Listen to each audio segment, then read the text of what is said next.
Some lights. Hey, who'd you talk to? What is going on? It is me. It's Mike Lepre, King Michael. This is the world of legit fantasy wrestling. The Wolf. It is Wednesday, November 24th, 2021, the night before Thanksgiving. Joining me as always, Joey Paranormal. Oh, buddy, Joey there. I've been planning that all day. What's going on, Joe? Sorry, buddy. Not much. Yourself? Moving. Turkey Day tomorrow. Yeah. Moving. Unsettling. You know. Celebrating Blackout Wednesday at home tonight. Yeah, see, I used to go out back in the day on this night. Oh, yeah, same here. But then it came to the point where it was like, what am I going out for? Like I'm actually just more likely to attract trouble than anything else. Because the older you get, the less patience you have. The older you get when you drink, the more you just say what you mean without filter, and that does not get any one of us, in a good spot. Let's put it that way, there, Joe. But I'll tell you what, though, the Blackout Wednesday, right? Ooh, I heard you talking about this. That's the stuff that might make you die, right? If I see you kind of look like you're about to die, or that you're when I taste it, right? It's like good, and then oh my god, it's like gasoline, and then oh my god, it's good. So here we go again. Well, to get on my soapbox, I'll be buddy for a second. Proclamation put out it's a triple IPA, 9.5%. Oh wow! So hopefully by the end of the show, I won't be drunk or buzzed by any means, but I'm feeling a lot better than I am now. Trying to get a buddy buzz. Buzz. God, I would need to drink way more than that, way more than one to get a buddy buzz. Whew.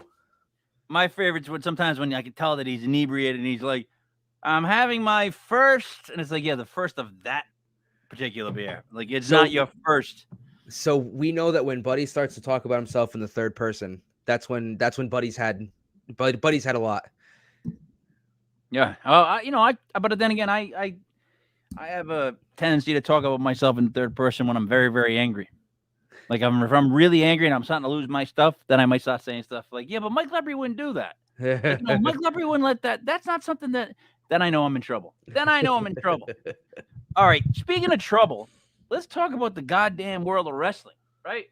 And I wouldn't say the world of wrestling in trouble. Well, let's hold off on the rest of the world, New Japan, AEW, all those other guys, and let's just focus in on our uncle Vince and what we got going on now. By the way, before we get into this, I don't know if you saw Simon Miller. Shout out to Simon Miller. Right, like a day after our show, he posted a show about after those firings, and he immediately started to say, "Are they going to sell?" And I'm like, dude, I've been saying that now for like months. Yeah, that's what we've been talking about. We were starting this months ago, talking about they're going to sell like this, just from a business standpoint. And it's like now people starting to see it coming. Dude, what, 79 wrestlers fired in 1 year? Some crazy number like that. But I mean, I think you said it. There's only one reason that you start liquidating all these big contracts. You know, WWE got scared and they just started signing everybody because they could. And now that there's competition, Vince is getting older and he might be looking to cash out. They're liquidating all the big contracts that are being underused. Because I'm sure Taya Valkyrie was signed to a huge deal. John Morrison, I'm sure, was making a bunch of money. Hit Row, there was a reason there was a reason that they got released. Like one of them was being released and they were like, well, we're not going to use the other two, so we're going to release the whole stable. It's crazy. They have to be getting ready to sell at this rate. Or he doesn't care really, because dude, right now, from what I'm hearing, Drew McIntyre is like, that's it. His push kind of is over. He's going to slowly start to like lose to the big names and become like a stepping stone. Like, how did that happen? Like, you give him a sword, it's not his fault. And now he's not in the main. He's just not going to be a main eventer anymore, from what I'm hearing. I just think it's so crazy how right you are that as soon as they give you a prop, you're absolutely screwed. It's frightening how spot on that was. I just don't get how you can't look at Drew McIntyre and just see that dude and be like, yeah, he has to always be top of the card potential. I mean, holy hell, is that a big dude? And from when he was part of 3MB, that change, I mean, I think it's one of the reasons why Heath Slater never got a push, because if you look at Jinder and Drew McIntyre, they split that stable up. They all left. Jinder and Drew came back and they were a different person. They were like three times the size they used to be. Yeah, they were in better shape. But Slater always just kind of stayed small. And I get, obviously, you can't make yourself bigger, except you kind of can, if you know what I'm talking about. Wink, wink. No. Let's be completely straight on this one. First of all, Heath Slater's a ginger. He's got that going against him. No offense. It's just true, though. Secondly, he could have gotten better shape. Don't tell me he couldn't. He could have put in the extra time to get in stupid sick shape. Like, if you really want to fast track the WWE, you need to put in gym hours. You need to not complain. Whenever you get a chance, no social life for a couple of years until you become a name. And I don't see, my problem is, when they say, like, people now, they give it their all, they go 100% in. I don't think the generation that's coming on right now knows what that even means to give 100%. They give like 50% and they're like, oh, I was enough. I tried. No, you got to work out all the time. You got to stay, because you see wrestlers when they fall out of shape, when they're on the road all the time. They get a little pudgy, you know what I mean? Like, and then they get hurt. They come back and they're always huge again, right? Yeah. Ripped. Because they're working out. Like, you got to figure out, like The Rock would do, or Cena would do, or Triple H would do, work out at 3 a.m. Figure out what you got to do to get yourself. Heath Ledger should have been in better shape. The other two guys went out and did exactly what they needed to do. He did not. So I as much as I like him, and I think he was the funniest of the group, he should have got bigger. Yeah. He had the frame. He's not a small kid. But, so anyways, let's talk about the pay-per-view. No, why do we call them pay-per-views still? I mean, AEW still does pay-per-view. The only one that's not doing pay-per-views is the WWE. Yeah, but it's like a Peacock special. That's about as good as you can get it called. Yeah. Right? Yeah. I guess it's nostalgic at this point. Some places, like, completely unrelated, but so in the military, when we have MREs that are out of inspection date, we have to call veterinary services, and they come out and inspect the MREs to extend the expiration date of MREs, which is weird. Why the vets? Why is the veterinary services coming out to inspect food? Well, apparently back in like the Revolutionary War, they enlisted the help of, and it could be a different war, but I'm pretty sure it was Rev War. The Army enlisted veterinarians. They were kind of their help was enlisted to inspect food for the troops, to raise chickens for the troop, to feed them, to make sure their food was good, everything was healthy, and all that stuff. So the military, after all these years, is just like, well, we love traditions. So the vets is who our food specialists are, and they go out and inspect MREs and shit. Long story short, WWE is like the same thing. They're just, it's just what they've done for a million years. It's nostalgic, and they're just going to keep calling it pay-per-views, even though you pay once a month and you get a really crappy product for 4 hours that you sit through and punch yourself every match. You know what it is? Without you having to pay extra, without them having to somehow sell you to see that pay-per-view, it's completely changed the dynamic of the week, of what's important with the shows. They're all letdowns, the pay-per-views. Like, there used to be a build-up back in the day, and I'm talking back in the day, where these guys would barely touch each other before a pay-per-view. Yeah. Barely. But they saved that, man. They would have run-ins. They'd have instances where, like, someone did something, but they never had them fight in matches. Maybe at the very end, before the build, they'd have that tag team match we always talk about, where they put them together to see if they can, at the end. Now, these guys fought each other a million times over. They keep fighting each other a million times over. You want to produce 400 hours of wrestling a week. It's, like, ridiculous. Like, so the build is gone. And the build to the Big E Roman Reigns match stunk. Yeah. Stunk. It was chaotic and hectic. Stunk. Like, I didn't find any part of it, like, I don't know what the allure was. All right, so let's just go. Let's go to the pay-per-view. Let me pull that up here. What was the first match? You started off. So do you want to go the pre-show? Because the pre-show was the two mid-card titles squaring off Shinsuke and Damian Priest. Let's start off with that. So there's two guys holding belts that are not doing those belts any justice, in my humblest opinion. I would disagree with Damian Priest. Yeah? Yeah. Really? He's the American. Damian Priest is the United States champion. You're fine with that? I think that his kind of character switch, where he now has this, someone kind of, and this was touched on too by another source, but this new aggressive side of him is it adds a little something to the character. The mean streak at least gives him another dimension. I think he's been fine. He's looked very strong in his title defenses.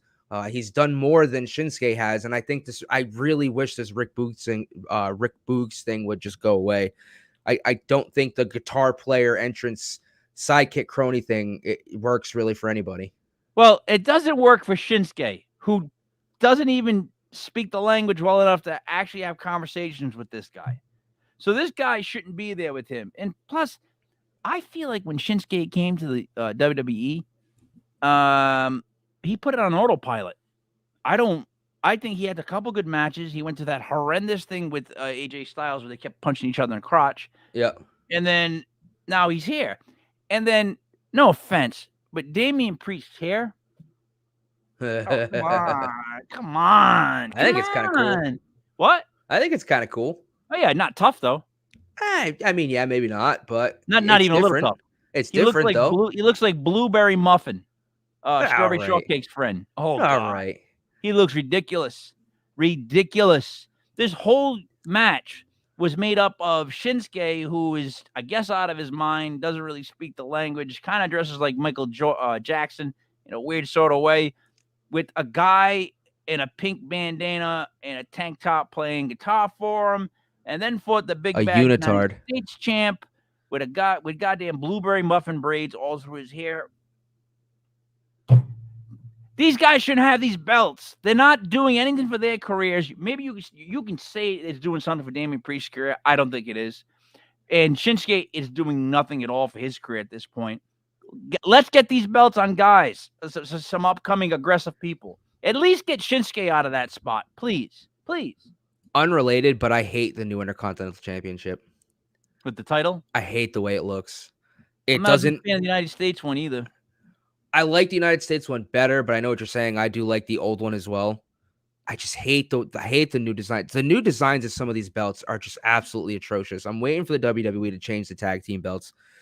But yeah, I mean, there's a reason this match was on the pre-show. It was okay.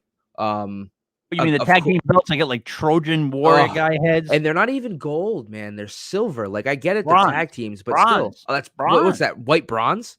It's not white. It's like an orangish color. Look at that was before they split them. Now they're like a silver. Like I think it's an actual silver plating.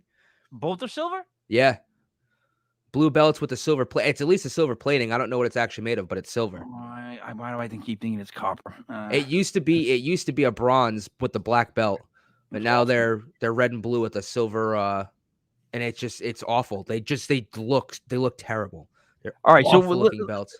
Let's skip this match because I didn't really care. Nakamura defeated Priest via disqualification. They're trying to build something else with this. I don't know what they were trying to do with this. All right.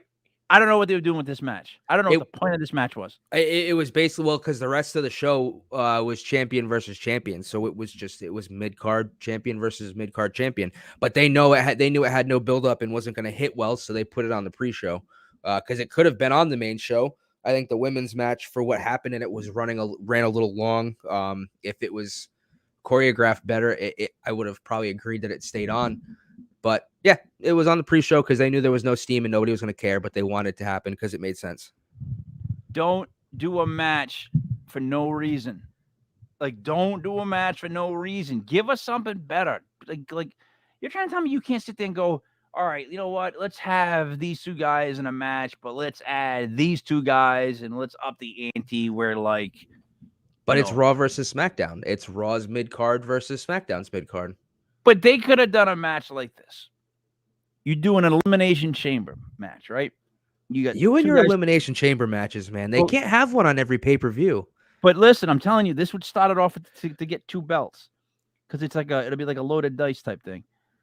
The first pinfall should be the crown the United States, the Intercontinental Champion, and walk out.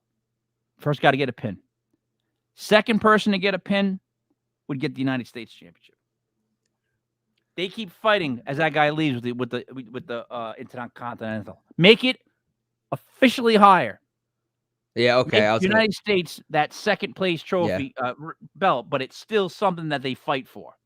That's my point. Get a match like that going where they do something different for once, where they give the first person to score a pinfall or submission the Intercontinental Championship, and the second person gets United States. You call loaded dice.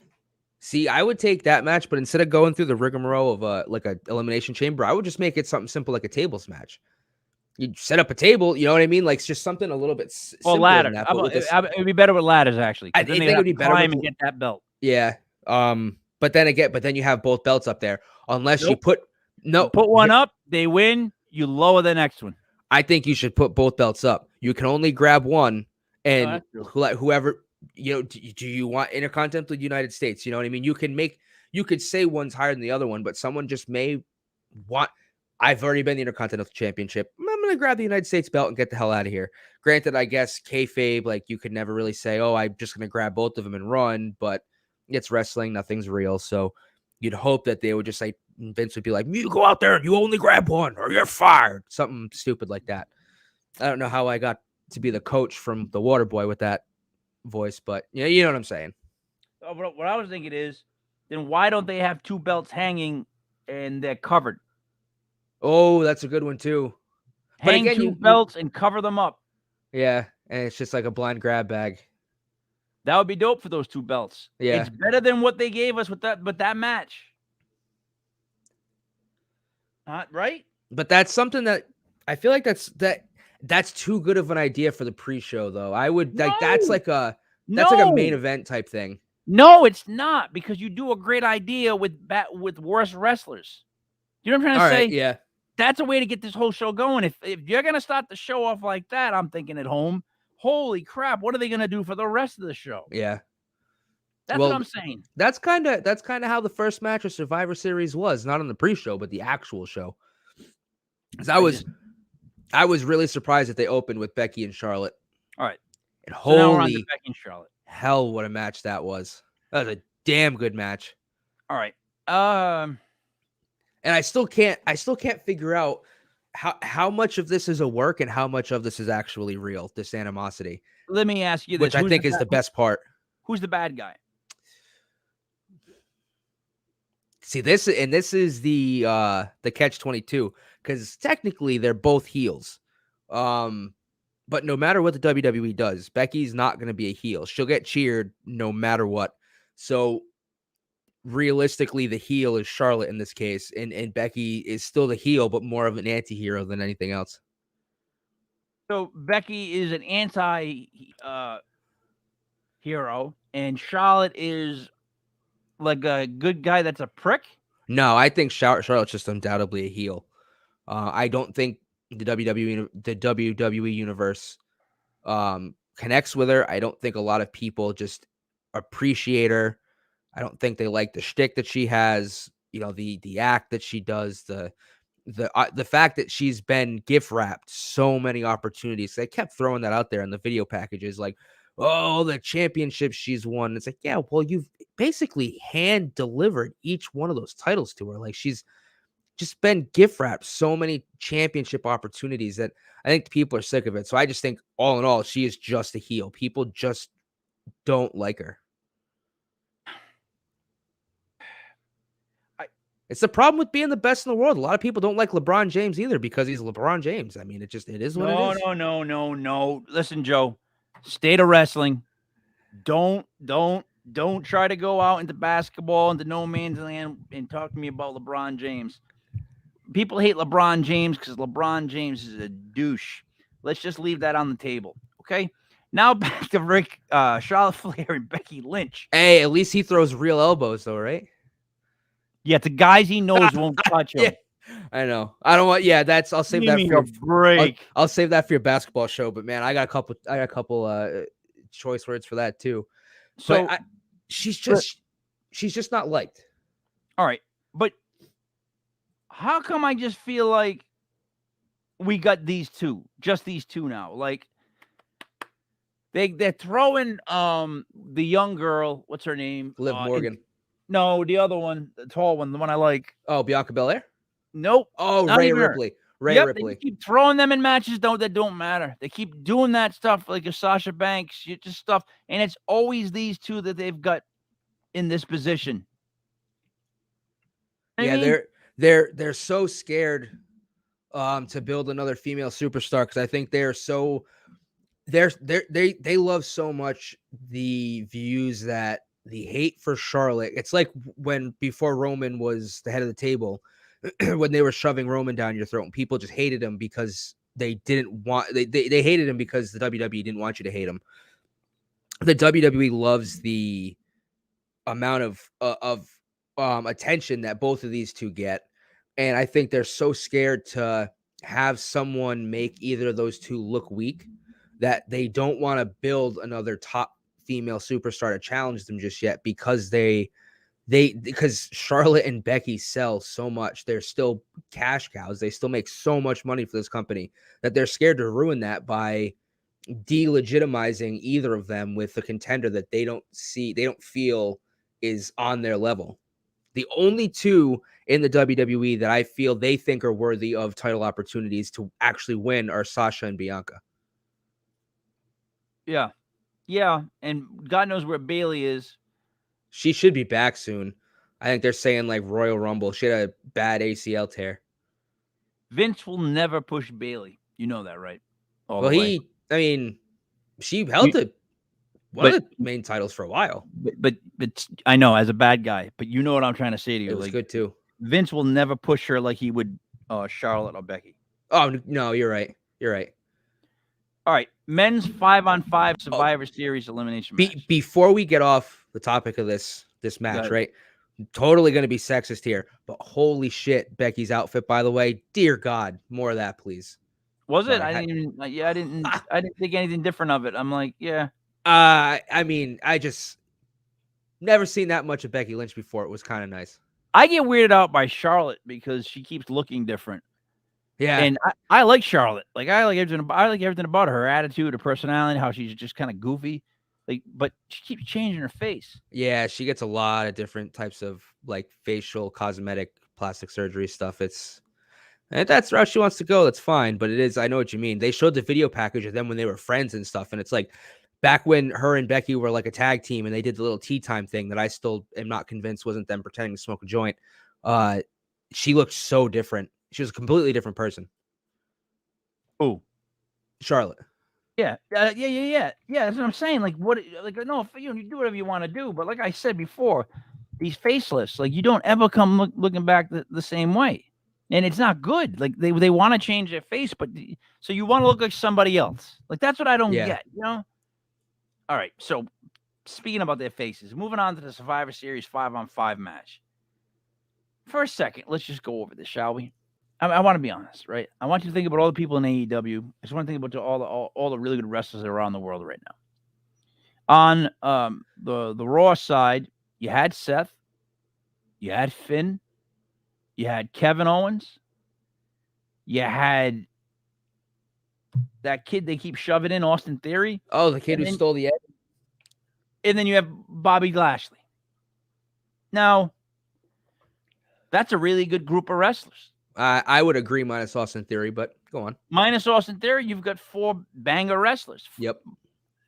All right, so now we go to SmackDown, and you go Drew McIntyre. All right. Jeff Hardy at this stage.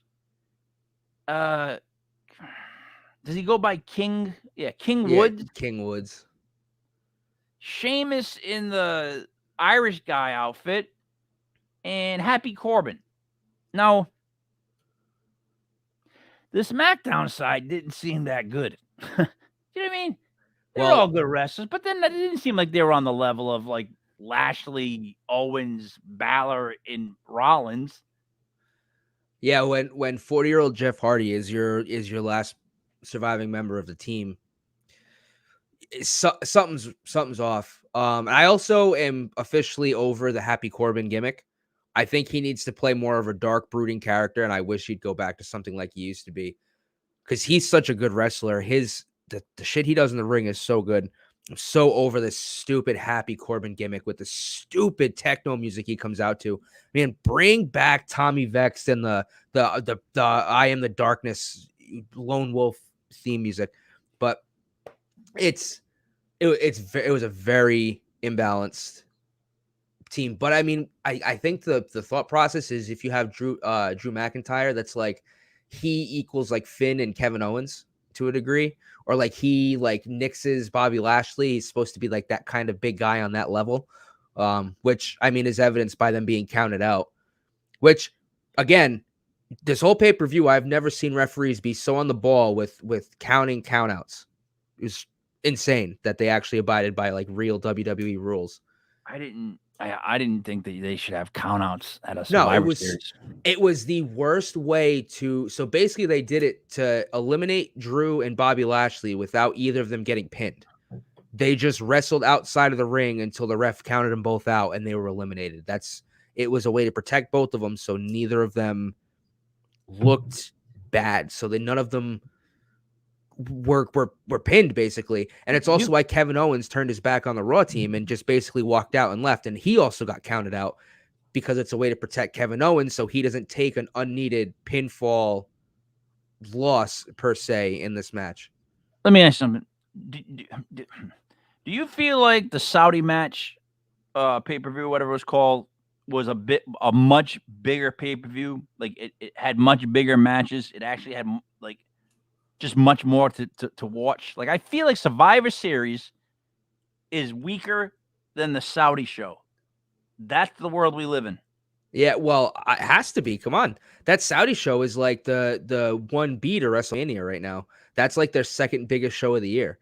You know, everyone talks about the big four with SummerSlam, Survivor Series, Royal Rumble, and WrestleMania, but the Crown Jewel pay-per-view is now they're very close second to WrestleMania. I mean, they go out, they pull out all the stops. They get as many legends to wrestle it as possible.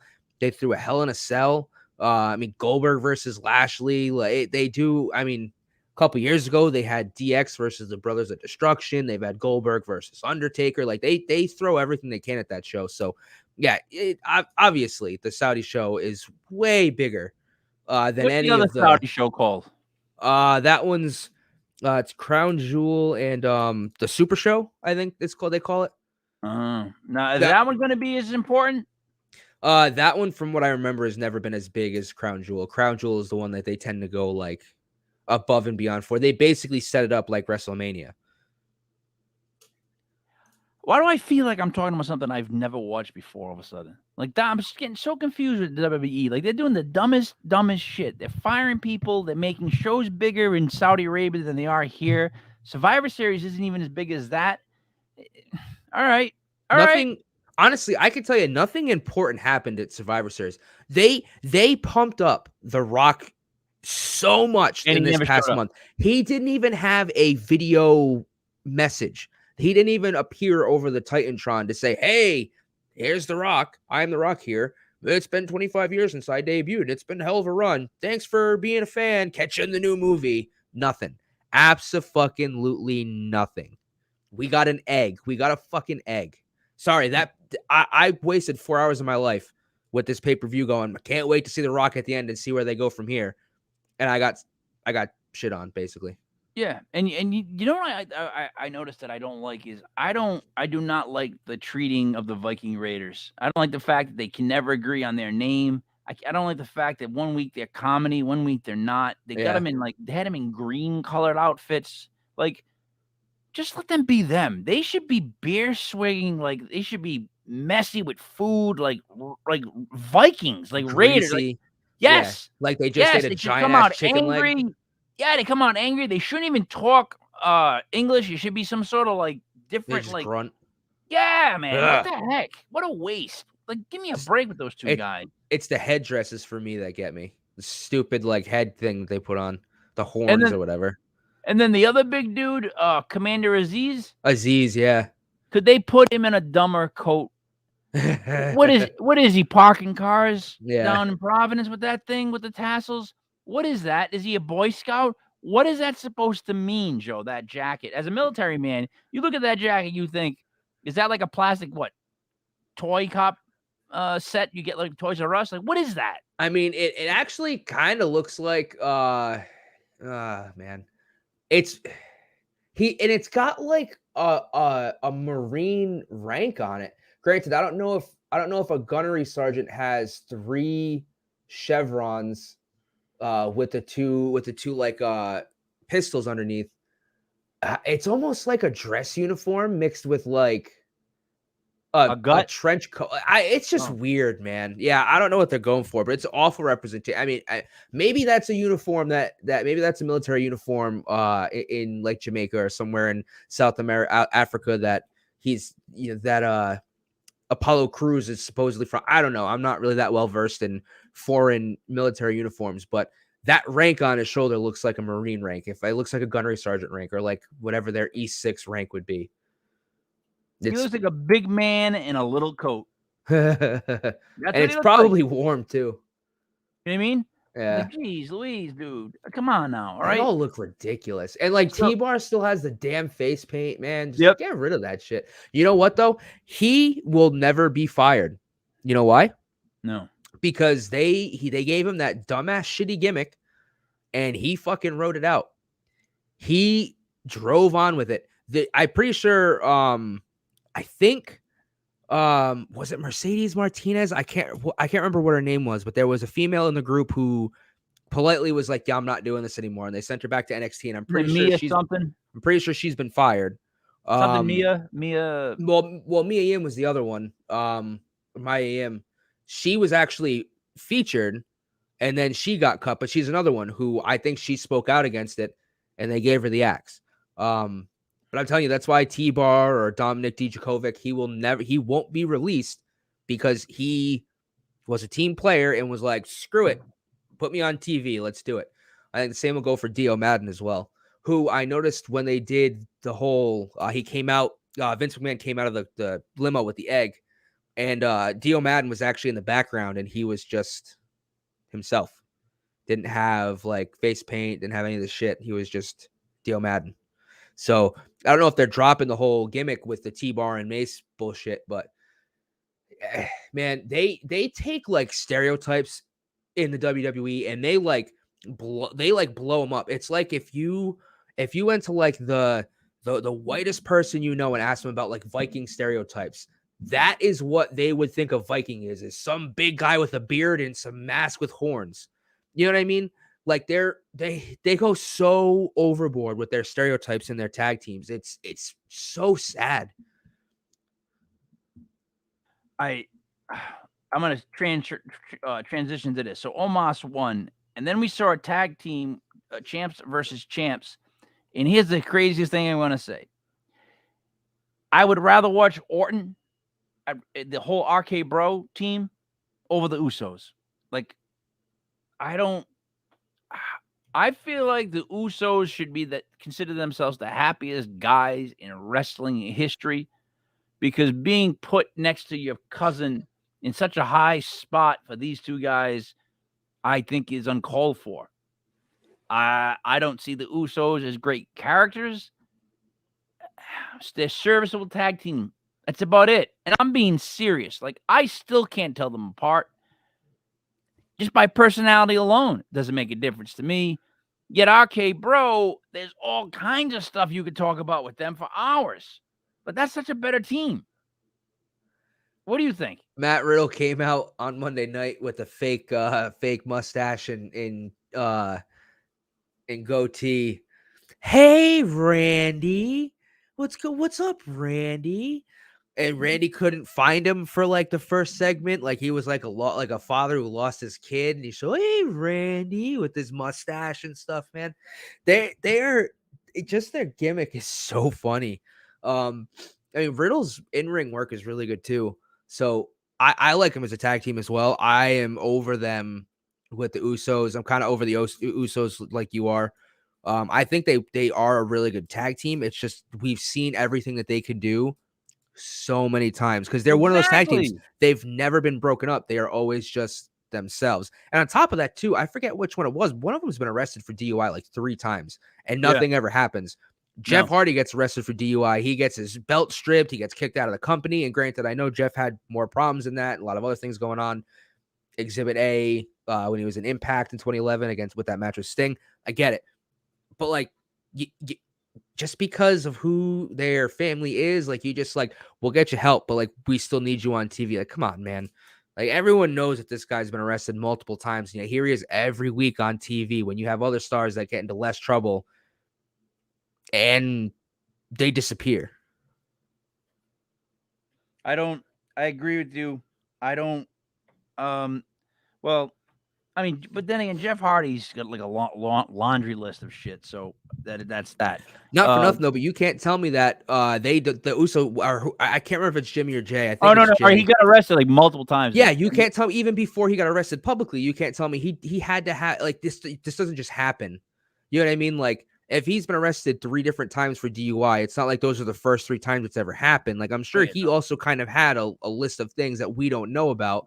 Jeff's was just more public because, I mean, it was Jeff Hardy. He multiple different times has been the biggest star or one of the biggest or most loved stars in WWE. I mean, hell, in the Survivor Series match, people were chanting for him. He was the last wrestler standing for SmackDown. People still love Jeff Hardy. I think it goes back to more nostalgia because I watch him in the ring and I'm like, man, just you gotta stop wrestling because it looks so bad. But yeah, people love Jeff and they didn't want to hear it from him, but they'll let the Usos stroll out there every week. So I don't know. Well, they can't bag the Usos for anything right now. Just can't do it. Cannot do it. Yeah. They got to keep that train rolling. All right. So then we had the women's 5-on-5. Oh, we didn't talk about the winner. Does it matter to you? I mean, I beat the Usos. I would say it doesn't matter. I mean, it happened. There was some good spots. I liked that Shotzi was the last survivor for SmackDown. Just because I really want her to get a push. I think she deserves it because I've been following her since she was on Indies. And she is someone who has a ton of personality outside of wrestling, and she's worked very hard to get to where she is. So I'm hoping she's getting a push. She lost to Sasha Banks on Friday, but whatever. So I mean, that was pretty cool. Some of the eliminations were really bad. Like Carmella fighting to get her mask on, which for the love of God, stop it with that because it's just horrifying. I don't understand. That she wears. Explain that to me now. Is she pulling a Cody Rhodes with it, or what's the deal? I think it's like a Cody Rhodes thing. She got there was I don't know if it was kayfabe or real, but she had something happen to her face, and ever since she's been scared to damage the beautiful face, so she wears the mask to protect her face while she's wrestling, and it's just weird. It's it's so weird, and because of her not starting the match with the mask on, she went out to put it on. She had someone help her put it on, and then she didn't put it on, and then she gave it to Queen Zelina, and then Queen Zelina went to put it on, and then Queen Zelina couldn't get it on, and she got rolled up. And it's just this is an absolute waste of my time. I don't need to be here if this is how you're going to count some of these wrestlers out. You start with the men's, and you see it with the women. They just... Well, didn't the poster bother you at all with the way Sasha Banks is stuck behind Bianca Belair? It is funny. Squeezing in. They're letting you know who they think is now the top star in that match. Even in front of Rhea Ripley. Yeah. It's tough because I like Bianca Belair and I think she's a star, so I don't hate it. I think Sasha's also been given a million opportunities in this company. She's done a lot of things for the WWE. So I don't think she has any room to be mad about it. I personally don't mind it. I'm a big Sasha fan. They're just trying to put someone else over, and I'm okay with that. It just depends on where they go with Bianca Belair and if she actually truly gets over with the company because she's over with the fans. So here's the difference, though. All right, so you're a big Becky Lynch fan? You find her. Actually, Alexa Bliss, to be honest, but All right, so I like Alexa Bliss, Becky as well. do you think Alexa Bliss is the most attractive of all the female superstars? Yeah. Yep. All right. I would go with Rhea Ripley. Like, she is exactly she's to me, she's exactly what they need right now for like a pretty superstar, because she's very pretty, she's very aggressive, she's tall, she should be the I don't know how they're not making her the main attraction, because when you look at her, you think she would kick all their asses. She looks like she might kick all their asses. Why are they not pushing her? Why? I don't, dude, I don't. And she's gonna get stuck in the cracks. You watch. I don't know if it has to do with her promo skills. Maybe it's her accent. Get her. I know that sounds dumb, but they don't tend to push superstars with thick accents. I mean, look at the Iconics. I'm sorry, but they were like the best thing that's happened to the women's division, because they just had such a good rapport because they've been together forever. They were funny. Sometimes it didn't always land, but when they came out, that banter, it was good TV. It was like talked about him last week, Big Cass and Enzo. But I just think Vince McMahon has a thing with accents. Like, if the accent's too thick, they won't look. Tegan Knox is another one that just got pushed. Indy Hartwell probably won't get pushed far because of her accent. Like, I know it sucks, but I just think that's how it is. Yeah, but give her a Paul Heyman. Like, that would be the greatest. My name is Paul Heyman. He comes out with her, because she could be, you know what I mean? If they did a stable that was like Brock and Rhea, like he was just their mouthpieces, basically. Not that they were like, he was just, I just represent these two. Like, I know obviously champions. Brock, but he just wants champions. And then he could get a guy that's an intercontinental guy, like get like a technician guy that's hungry, that will get that IC belt and make it a big Cesaro. Because Cesaro's a Heyman guy. We've tried with him. It's gonna have to be somebody new. If you're gonna do this, you can go Brock or Rhea Ripley, and then give me somebody else that's out of control that could be that guy. I don't know. Maybe bring up somebody from NXT. Parker Bordeaux or Harper, like I guess is his name, or something like that. Yep. Blake something. Somebody. I'm just saying that if you want to do it like that, then let's do it. All right. So the winner of it was Team Raw defeated SmackDown when Belair pinned Shotzi. Yeah. Okay, then. Main event, Survivor Series, Roman Reigns and Big E. So basically, Roman Reigns was trying to tell Big E that he shouldn't be in the match with him. And then basically he just got pinned. He got pinned flat out, right? Yeah, it was actually a clean loss. But Big E, I think he went for a splash on the apron. It came down awkward, hit his knee. So I'm just going to say that I get that in wrestling, everything is on the left. You work to the left. You move to the left. Everything that's injured, that's how you know when things are a work or if they're real. If someone's ever injured and it's their right arm, their right leg or shoulder, that's usually actually probably a real injury, because usually fake injuries are always on the left side. You always work the left. So Big E, when he went for the splash on the apron, kind of landed awkward on his right side, but he favored, and they said, oh, it looks like it's his left knee that's injured. And that was, the left knee is injured through the whole match. So he lost cleanly, but he had his left knee was bothering him, and Roman kind of used that to his advantage at the very end. He kind of chopped at the knee and then speared him. So it's a clean loss, but it kind of makes Big E still look strong because it wasn't an even playing field. He really did look good in this match. I think both of them came off strong. It was a very good match. I mean, to be honest, it was fantastic. It's what you'd expect from two big heavy hitters. I just still don't want Big E taking an L, because again, like, you're just delegitimizing the most prestigious wrestling championship in wrestling. Like, I get AEW is a better company right now, or has just a better wrestling package than WWE, but WWE Championship has been the highest prize in wrestling for decades now. So yeah, cool, AEW champion, that's awesome. But the WWE is where the money is, and that championship is the prestigious championship. And you're delegitimizing it by having the WWE champion lose to Roman Reigns as the Universal champion, strictly because Roman Reigns is the hottest ticket you have.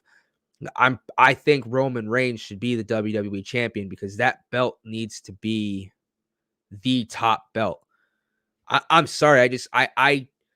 You don't you can't have a blue or a red strapped belt and make me feel like that is the top championship in the company, because colored championships look childish to me. And I'm sorry, but an all blue belt, it just I don't believe it. It looks dumb, and I can't stand that is what they're touting as that's the big championship on the brand, because that's what Roman has. You want to know the dumbest thing is, dude? The dumbest thing is that they're still going by colors, like red or blue, like not designs. Like you can make them both black, silver, whatever, as long as they were different looking and awesome looking, people would love them. But no, you got to make like replicas, but in different colors. Yeah, that's where we're at with that one. I mean, I don't mind the women's as much because the strap is white for both belts. It's just the kind of background of the WWE logo that's got a different color. I'm all right with that. I just wish though, like if you're gonna have a universal belt, make it white. Make it like the negative of the or black, or just black. I like the Rocks when the Rock came back. He made that black on black. With the gold yeah. letters. Yeah. That's like that's important when it's like that color. Yeah, I just think if you want to differentiate the universal, making it blue or red is just dumb to me. Like I hate it so much. Have it black with the colored background, whatever. I don't know. It's just, I personally think that having Big E as a WWE champion and having him lose cleanly makes your top championship in the company look weak. And I get that it's Roman and he just has the Universal Championship, but I think the Universal Championship in general is just a stupid championship to have because it's just so convoluted now. This didn't do Big E any favors. Nope, not at all. Like they're just making sure that you know who the head guy is. All right, so Raw comes on. We find out that I didn't even think we should talk about Raw. Raw was awful. Well, we got to fly. So bad. Let's just fly through because I want to explain what they're doing. So he stole the egg. They don't know what they're doing. How can you explain what they're doing if they don't know what they're doing? But he stole the Cleopatra egg from the movie that The Rock's in on Netflix. But who stole it?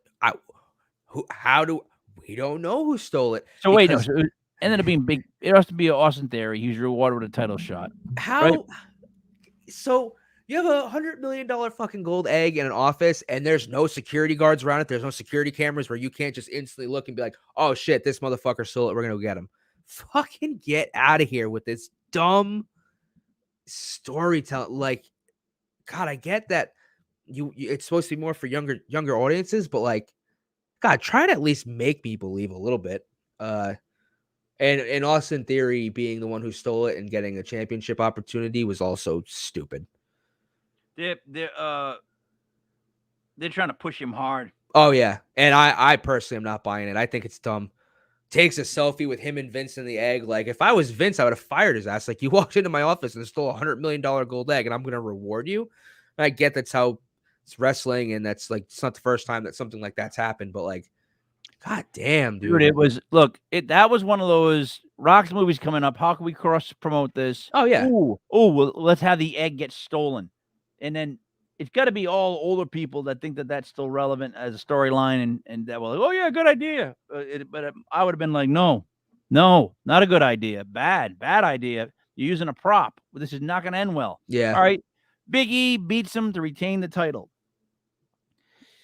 I don't know why, but they did that match. So here's some other matches they had on this show. So Riddle defeated Dolph Ziggler via pinfall. He was doing like all Randy's moves. Yep. And then I know Randy jumped in and did one of his moves on Robert Roode. So this was just more of them showing us that those two are a little different. Yeah. I mean, like, that's the same bullshit thing they've been telling us now for 4 months.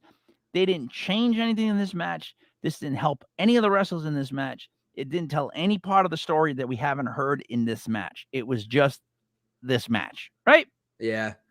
Right. I think they were just trying to show off again the comedic angle to RK Bro, and it didn't really hit that much in this type of match. But I mean, I like RK Bro, so the more they're on TV, the better.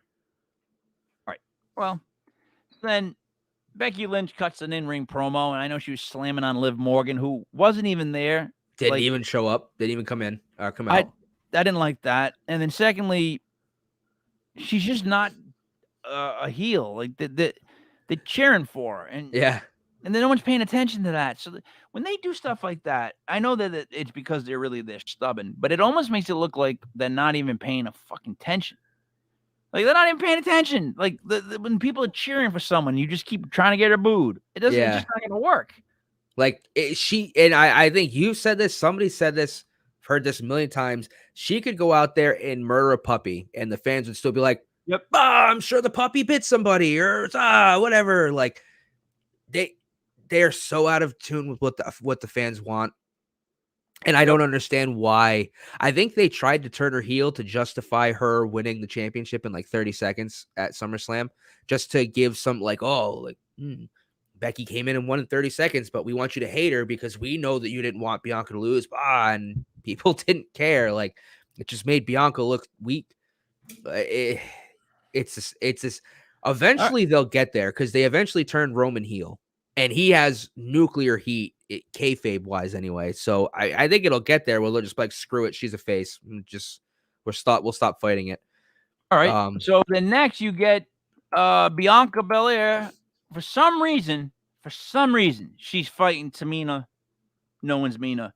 Why would they have a match? Why? So why would they, in the world of wrestling, why would these two have a televised match? Is it because they're trying to move up the list of contenders? Because Tamina's down here, Bianca's up here. Bianca has nothing to gain by beating Tamina. Her beating Tamina would do nothing for her career. And then after the match, Doudrop comes out. And it's like, you know what's great? But it's like, all right, I'm going to have a shit cake, but I'm going to get shit frosting. Like, it's just like we had to deal with one thing after the other. It was awful. That match shouldn't have happened. I'm done with Doudrop. Your thoughts? I don't want to just not say anything and have some like dead air, but man, I have no thoughts. None of this makes sense. The setup's awful. We're getting Doudrop versus Bianca Belair. But why we needed to have her wrestle Tamina again after they just wrestled last week, and then have Doudrop run out. She's already had an issue, and supposedly Doudrop said she was going to do something during the women's match on Sunday, which she never did. So I don't get why you couldn't have just started the feud and had Doudrop and Bianca Belair have a match, or just put someone who's higher profile in the match with Belair. Or there's just so many different things they could have done than just regurgitating a match with Tamina and Bianca. And it's just such awful booking. And it's one of those things where you can tell that they don't have a finalized script until the day of a live show. Like, can you imagine? Now I get, like, we don't have a script. We're a live show, but like, we're not the WWE.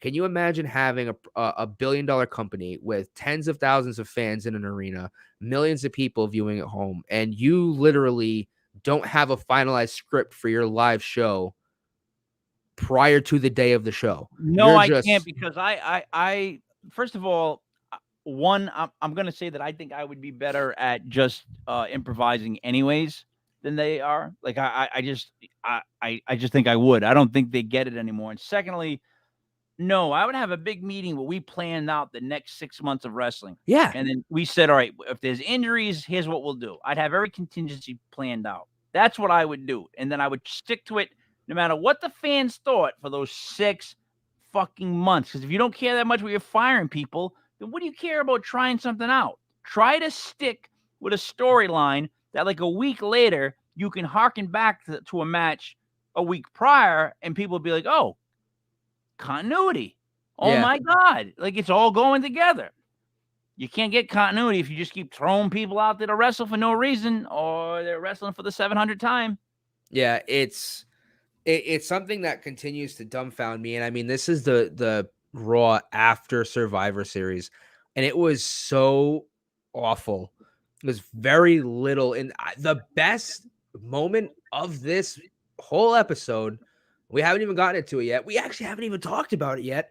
Was a fan who thought that Seth Rollins had screwed him over, speared him on the ramp. That was the best part. The best part of the show was unscripted. Let me ask you this. A fan got him at the end, right? Yeah, he was walking up the ramp. Okay. He was supposed to fight Finn Balor. He didn't. He didn't. He just beat the shit out of him. Joe, I thought that was you coming out of the stands because you were so upset that they didn't let the match happen. So like, how do you tease that match and then that's what happens? So the worst part is I'm pretty sure like Finn's gonna get buried. Like that's what you do when you're gonna bury somebody is you just have one of your top talents on the brand just destroy him. That's because what Seth did is he just destroyed him. Yeah, it sucked. I'm out on the WWE pushing Finn Balor, and I can't wait for him to leave and get his opportunity somewhere else, whether he goes back to New Japan or he joins AEW. That didn't make any sense. I can tell you, though, a lot of people have been floating like, oh, like, was that, like, staged? Was that actually a plant? 100% that kid who ran out was not a plant because there's actually an angle, which I thought was actually kind of, like, cool to see this, but there's an angle of someone who was filming it, and as the kid's being, like, helped off and Seth is walking up the ramp, he kind of goes left. You actually see like a producer in like the square cutout of the Titantron. You see a producer like looking out. You actually see what's clearly Becky Lynch like poke out from behind the producer, like looking out, like what's going on? Like, is Seth okay? Like whatever. Which I thought was pretty cool. That's how you know that shit was real because like his wife is like looking out, like what the fuck's going on with my husband? Like someone just attacked him. Like what the hell? So that was the best part of the whole. And when I say best part, like I don't condone anyone assaulting like paid actors at a live show, but I'm just saying the show was such shit that like the best thing that happened was something that nobody expected because the WWE couldn't even write something that good. I know. That's also how you know it's not real because the WWE is not good enough to write something like that. That's how you know it is real, rather. AJ Styles and Omos defeat the Street Profits via disqualification. Yeah, because they used a fire extinguisher, which is very very much like the prime time. I mean, it's yeah. I gotta give you that, man. You're right. Not only that too, but like again, I get a child doesn't understand that like that's not a real fire extinguisher. But like we're adults, we know what's in a fire extinguisher. Like I know they're not spraying chemicals into their face because that's a fucking OSHA safety hazard. OSHA would have a field day with that. So it's like let's stop with this fire extinguisher bullshit. Like, yeah, you're just spraying like dry ice in his face. Like, oh no, oh how dare you? Like, he'd be going to the hospital if you sprayed a real fire extinguisher. Why would you have these 4 guys come out just to do this? Who did it help? Did it? It Street plays because they look cool. If you want continuity, this actually plays back to Survivor Series because Montez Ford, I think, was the last wrestler in that 25-man battle royal next to Omos. He got eliminated, and it was the battle royal was sponsored by Pizza Hut. So the Street Profits attacked Omos and AJ Styles, and then started flinging Pizza Hut pizza into the crowd. And then stole the pizza and started eating it and like throwing it into the crowd as the match ended. It's like that's why they wrestled again because it was kind of like a how dare you steal our pizza? Oh yeah, but I didn't mention that. By the way, the fact that it was so sponsored by Pizza Hut that they were eating pizza during the match is like shame on you, you money grubbing jerks. Like, yeah, oh my god, is that proof that you could give a shit about the wrestling? And it's like the worst pizza you could fucking have too. I'm not even saying that Pizza no Hut, offense to people who like Pizza Hut. I like your crust. I like their pan pizza crust. If your crust is the best part of your pizza, you have an issue. Yeah, the cheese does make me sick, but like shouldn't be the match. Crust, the stuffed crust is great, but if that's the best part of your pizza, then you're doing something wrong. That's nothing though, Joe, because next was a match I've never seen before, and I was so surprised. Carmella and Queen Zelina beat Nikki Ash and Rhea Ripley via pinfall to win the titles.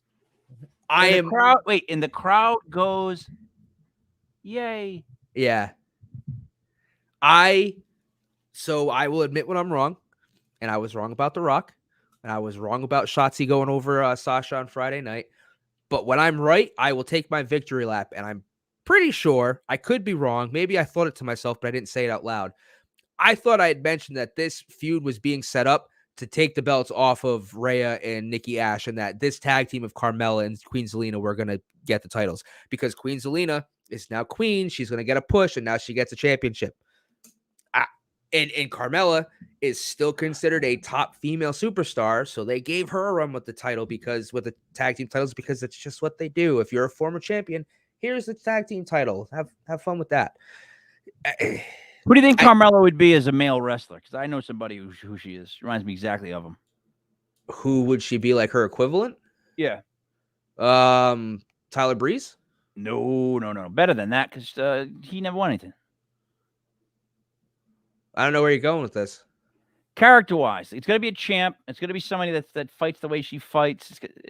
The Miz. The Miz reminds me of her so much. Like that character, like the female version of the Miz.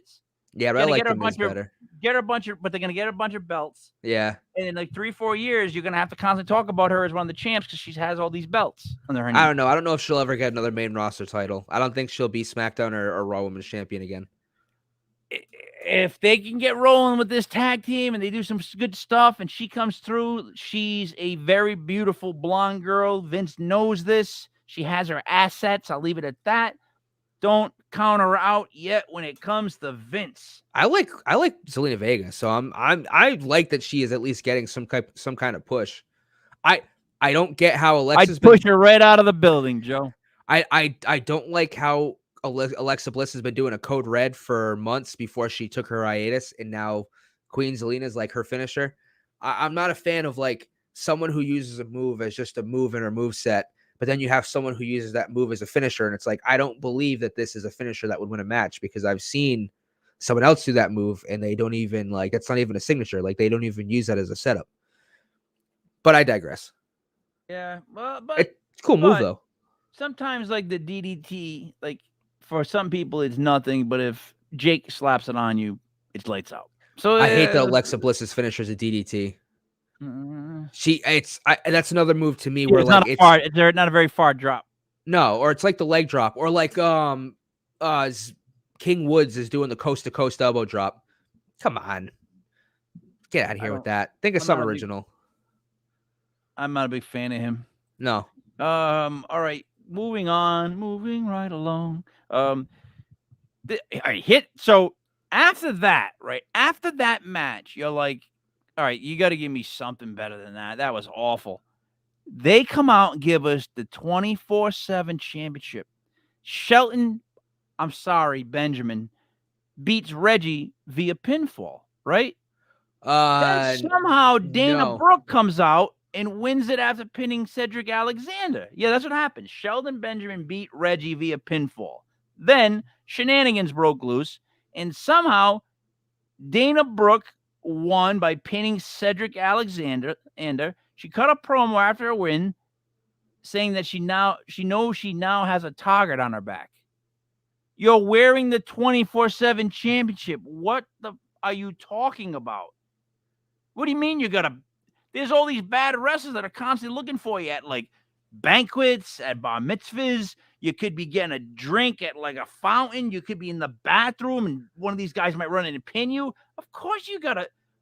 What do you mean now that you now have a target on your back? How could you not? It's called the 24/7 championship, Joe. And if I'm pretty sure with my math, that's 24 hours in a day, 7 days a week, which means there's no rest time. So how is it not it was such a bad promo. Well, the worst thing too is like when she won, all the male wrestlers stopped and were like, "Oh no, the girls got it now." So like, what do we do? And like I don't know. It depends on how you feel about intergender wrestling. I think if you have a women's wrestler who's strong enough, doesn't bother me. And Dana Brooks is definitely someone who could slap the shit out of a lot of men on that roster. Like, I like that Dana Brooks has a title. I mean, I've been not necessarily a fan of her, but she does a lot of good work for the community and outside of wrestling. So she deserves something, but I don't know where they're going with this. So I don't know. Nowhere, because a guy like Austin Theory would come out. Look, dude, with domestic violence constantly in the news, because apparently guys just can't figure out you're not supposed to smack around women. I mean, Yeah, at this point, I don't Stacey know. shit. I don't. Yeah, oh, that was ridiculous. Yeah. See. All right, but here's the problem. See what he did to her? How he physically just like picked her up and threw her a couple times. That's intergender wrestling. I don't care how great you think Dana Brooks is. Literally, she'd be in there with whoever. He'd slay her, and he would just go. There's just such a gap in strength, and you can't have them compete like that. Look, men and women should never compete in violent physical fighting sports. They just shouldn't happen, right? That Fallon Fox girl who was formerly a man, she fought her first 2 matches without telling them that she used to be a man, and she cracked that girl's skull. Yeah. Now, she's a horrible fighter. If you've ever watched her, she's just, there's nothing to her. There's no movement. But if the other girl's going pap, pap, pap, pap, pap, pap, pap, and every now and then you see, and you just know it's like it's like an explosion on this poor girl's head, it's not fair, Joe. So it's like, don't give her that belt, because let's be honest, R-Truth could walk in the room and be like, slam, like one shot, bam, and she'd be done. It's not even close. So I get it. I like it. Why they picked her, I don't know. It seems like, man, we got nothing to do with this. How worse can we make this? Let's give it to Dana Brooke. She'll make it worse than it was before. That's what I feel like sometimes, man, they're out to get certain wrestlers, and they just want them to look stupid and be just the worst. All right, really quickly, the last couple matches. Bobby Lashley defeats the Mysterios via submission. He puts Dominic in the Hurt Lock. He loves hurting children. Dude, he should be the Big E spot. Yeah. There's no way he should, man. He should still be champion, yeah. People should cheer him for the fact that he comes out and, all right, there's another guy that Paul could help. Yeah. Paul could start the greatest stable of, and I would call it the greatest stable of all time. And just have guys like that are just going to beat and having Rhea Ripley and just monsters. You know what I mean? Yeah. Because he's not good on the mic. And put him with the Mysterios, what is that going to do for either of the two? It's not going to help Dominic, because he's going to get hurt after hurt after hurt. Nothing's going to help Ray at this point. And it doesn't help Bobby that he's beating up on what looks like 2 smaller people. Yeah. I love Ray, but like it looks like he's fighting 2 small children. That's what it is. And he's huge. And he used to be in MMA. So it's like, final match. Here's your buddy again. Damian Priest fights Sami Zayn.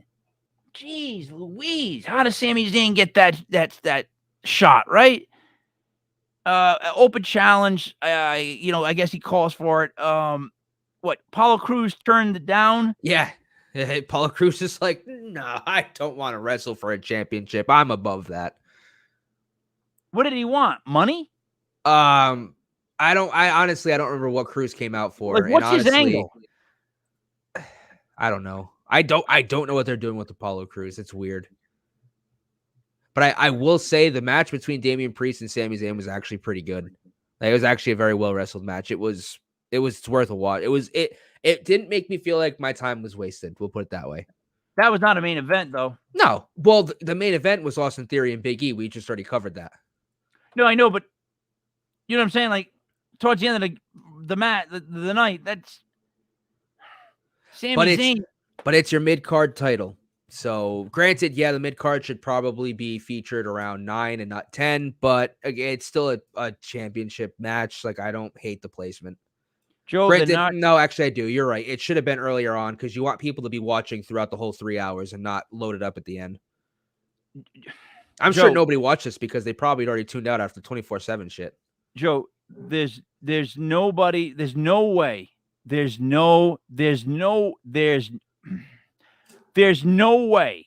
that you should go on a stretch of Bianca Belair beating Tamina with Doudrop, Seth Rollins and Finn Balor not actually even fighting, Omos and AJ Styles getting sprayed with fire extinguishers, Carmella and Zelina winning the tag titles, the 24 championship with all that stuff, Dana Brooke. From Bianca to Dana Brooke, people must have tuned out. I wonder if like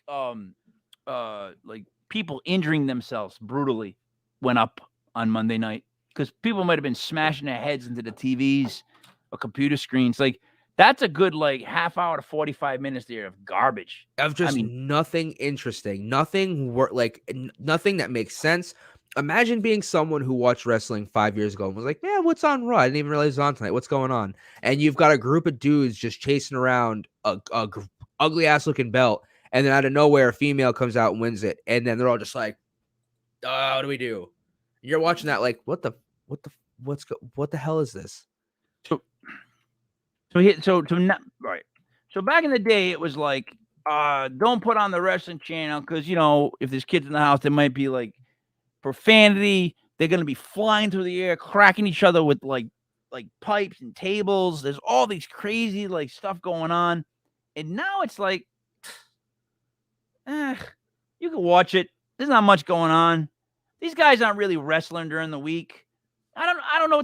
They keep all right. So they're acting like they're saving it still for pay-per-views, but they're not, because they don't really up the ante at pay-per-views. Because you get the same match you've seen 4 times prior. So when are they going to do something dangerous or take a risk or come up with stipulations I haven't heard of, or realign the friggin' thing? Like realign it. Like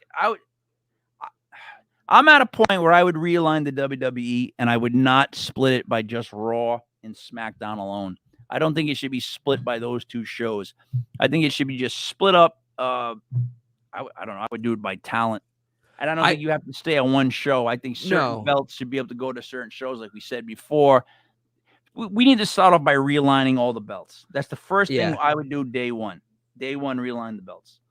I wouldn't have the brand split necessarily, but I would have stars who primarily were on one or the other brand. But I would have guys that stay on shows, right? Yeah. And you got to create. Sorry, so you got to start to create an atmosphere where the Raw GM talks to all the people in the locker room. They gotta. I keep saying this. They gotta make it so like the GM's walking around and he's always having wrestlers come up to him. That's how it should be, from their two different locker rooms where the bad guys dress and the good guys dress. You can even do a thing where like Kevin Owens, like just by the fact of what locker room he goes in to dress, you're like, he went in the bad guy's locker room. Like there's so much stuff. Or he doesn't know which one to dress in, so he just dresses out in the hallway. Show him like looking book. Yeah. But just build that thing where guys are constantly asking for matches. There should be, there's a ranking in the back where they're like, I can't believe I'm 8th. Why am I? Like, but it shows where you're supposed to be and when you can get a shot. So you can have one guy being like, I can't blow this match tonight against Bobby Roode. Why? Well, if I win this, I go up the thing, I'll be next in line for an IC shot. Now that match with Bobby Roode is important. Meaning. Yeah. Instead of just going out there and hit him with a fire extinguisher. Well, I'm not going to hit him with a fire extinguisher because I need that win. Make everything have a consequence. Make these guys, if you want to make them athletes, make them athletes. They have to keep winning if they want to get championships, if they want to win. If you want to stay on TV. Literally, I would be like, yo, if I lose another fight, I get knocked underneath the line of making it to TV. Then I got to fight my ass off in dark matches. I would say it like that so that people don't know that you're not really fighting dark matches. You know what I mean? I got to fight my all the way back from dark matches. Like when Corbin went all sad, he should have been relegated to dark matches. Show it in the back, man. Like it would make it so much better for these shows. You would know where guys stand. You would know their rankings. You know what their goal is. You could have the wrestlers that want championships. You can have the wrestlers that can give 2 shits about championships. They just want to be famous. They want to use wrestling to become a movie star. There's your second guy. Then have a guy who just wants to fight. Period. End the story. I don't care if there's a belt on the line. Whatever you want to do, let's just fight. We need those different people. They're all kind of the same, Joe. They're all kind of the same. They all are right now. They're all products of what the writers are telling them to say and do, and it shows. I'm just, I'm getting frustrated with them because I feel them slipping. I'm very worried about the WWE. I feel it slipping. We keep making these predictions, and every week I'm like, yeah, I kind of laugh it off to myself, But deep down now, I'm starting to go, this isn't good. Like yeah, this isn't going to be good. This isn't funny. It's not going to end well. Like, I'm a fan of the WWE. I've always been a fan of WWE. For me to sit here and watch them just die, like to take themselves out, which is what they're doing, in my opinion, is awful. Yeah. It's awful. It's really awful. You know what I mean? Yeah. I mean, I can't say anything I haven't said a million times. Something needs to change. And I actually think maybe selling the company will be a good thing. So, hey, Vince, sell the damn company. Get the hell out of there. Let someone else run the show. You suck. You know, it would be the ultimate. Triple H a while back, which they're still not talking about. He sold a ton of stock. Yeah. Him and Stephanie had that huge, alarming stock drop. I think that was prior to a lot of the firings. Like, I would love to go back and find out when he did that, because I think that happened before a lot of the firings. And he did that, and then within less than a year, his whole NXT went to nothing. Now, I know he had a cardiac problem, but he definitely saw it in the cards. You could read the tea leaves, as they say. So he dumped all his stock, knowing, in my opinion, that his NXT was gone at that moment back then. So if we can figure out when he did sell that, I'm willing to bet you that we could do the old detective thing and put a pin in it and then use the yarn to string it all the way to where we are right now. That him and Stephanie got out when the getting was good. And even probably Vince probably told him, get out now. I'm getting rid of your NXT. Cash out now while your stock's at its highest. Yeah. I mean, wouldn't surprise me. Where there's smoke, there's fire. Is there not? Like, you Yeah. just can't ignore stuff. You have to pay attention to what's People going thought on. it was weird when they did it. I mean, it looks even weirder now that they've cut every big contract they had of talent that wasn't being utilized. Even more so if you stick to the fact that it looks even weirder that Triple H sold all that stock and then his brainchild fell completely apart. Everyone was fired or delegated down. It was like, dude, I don't know. That's, to me, like, when the stock interference, when does that stuff come into play? Because, come on. He sold all that stock and no one made a big deal about it. They all were like, oh, yeah, it's a lot of stock for him and Stephanie to just drop like that. And then within a year, his whole thing goes down. So I think the biggest tell, and I guess it'll be one of the last things that I mention for the show, because we're running kind of late, but whatever. So Scotty 2 Hotty actually just quit as a trainer in NXT. He literally recently said that he found himself working strictly for a paycheck and he didn't enjoy what he was doing. He asked for his release months ago, and he quit. So, because I'm assuming it wasn't granted, they were like, "No, screw you. We want you as a trainer." And he probably hated everything that was going on. It wasn't what it was, because he's been there. He's been with the company for over 30 years, counting when he was Scotty 2 Hotty with Too Cool or whatever the hell it was, I forget. And he probably was like, "Wow, they took something that I loved so much that was cultivated and grown into something so beautiful and literally shit all over it." And so he quit. And if that isn't, and if you get a chance, read what he said about it. I'm paraphrasing, but basically that's what it is he was like, yeah, I was doing it for a paycheck. I didn't enjoy it anymore. And if you infer, you read between the lines, like, I feel like he's saying, like, yeah, it got destroyed, it got ruined, and I didn't want to be a part of what it's becoming, so I left.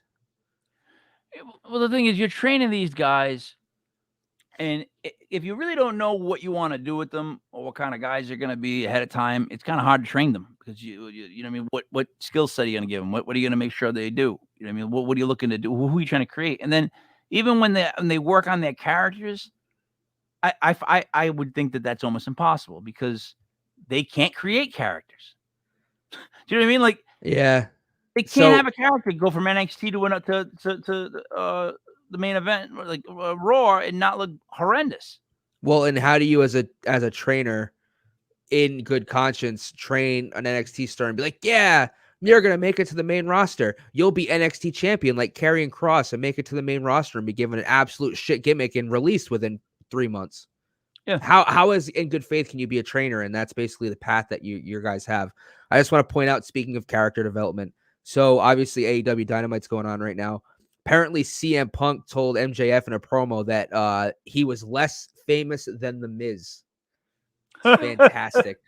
Fantastic. The AEW is literally swinging their shit so hard that they are outright mentioning WWE talent, where WWE is scared to even utter the words AEW. Man, they got some balls over there, man. I like Daniel it. Bryan's character is so awesome. Yeah. Right now. His badass heel now that he's poking the bear with I don't Hangman.